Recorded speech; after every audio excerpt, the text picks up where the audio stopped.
Since agriculture forms such a huge part of export for Uganda, but 41% of the soils are degraded, 12% are seriously degraded, what is the government doing to educate rural farmers on sustainable agricultural practices that means that that's going to support the agricultural development going into the future? On the issue of sustainable agriculture reforms, what we can tell you is that we've come up with the reforms in agriculture, especially one, mechanized agriculture. Two, we are looking at how to improve on our seeds. We have institutions like NADS, we have institutions like NARO. All those are doing research intended to improve on our quality of seeds and improving on the agriculture.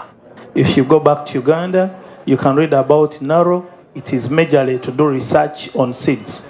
NADS is basically to see that agricultural reforms, new mechanized agriculture reforms are practiced in Uganda. So all these are basically intended to see that we improve our agriculture sector.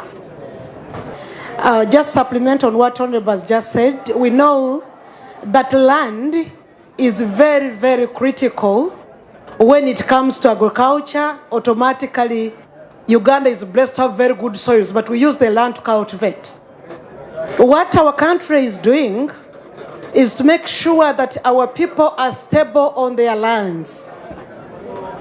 We have laws in place to make sure that there is equitable distribution of land, especially to the weak ones, the weak gender, the weaker gender, the women, because definitely we know that it is the women who do most of the cultivation.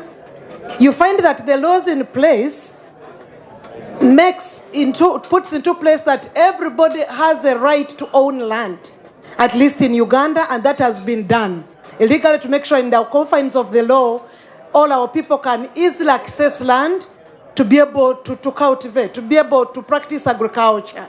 So I believe we are yet there as a country, but everything is being done to make sure that we have equitable accessibility to land ownership and land use. Maybe if I may just add something little. You know very much that society is dynamic, it's not static. Land is not elastic. The population is increasing. We are now working on the mindset of our people. Initially, traditionally, we are not commercial. But because of these reforms and people wanting to maximize the profits, we are coming with all changes where people have to adopt the new methodologies. Thank you so much. Maybe just to add a little, she talked about the soils. Government is also focusing on the soil input. It is also focusing on the manufacturing of pesticides and fertilizers to enhance the fertility of soil and to enhance with the farmers. Carrie, have you been satisfied answered or not yet?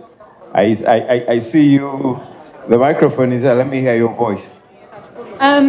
Earlier in the year, I spent 3 weeks visiting lots of different smallholders across Uganda, and you mentioned NARO and the seed development, but a very concerning thing that I found was that a lot of people didn't understand hybrid seeds. So they were saving seeds from hybrid plants and then experiencing total crop failures. I only spoke to one farmer that understood the difference between open pollinated and hybrid seeds, and that coupled with poor soil management is causing a huge problem.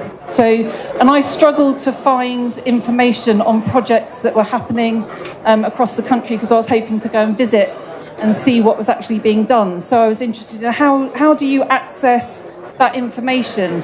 I did email NARO a few times before I went, but I didn't get a response. So I just found it really difficult to find out what was actually going on, what extension services were available for rural farmers.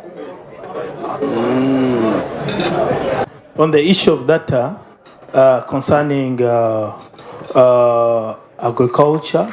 My advice to the investors, we have quite a number of organizations, but most critical is NARO,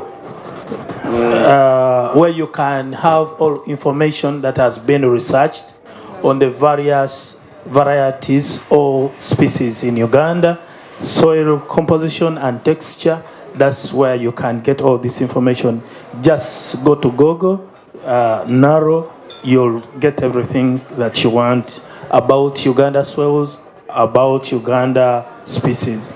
On the issue of skills development, what I want to tell our potential investors here, that Uganda as a country, by the way, we have a big population that is of youths. If you want skilled labor, we have acquired it. What we can tell you is that our boys, our girls have been trained in various skills. Don't be worried in coming to invest in Uganda, because one, there are two things. One, we've got cheap labor and it is quality labor. So we have all the skills in our children, so just come and invest.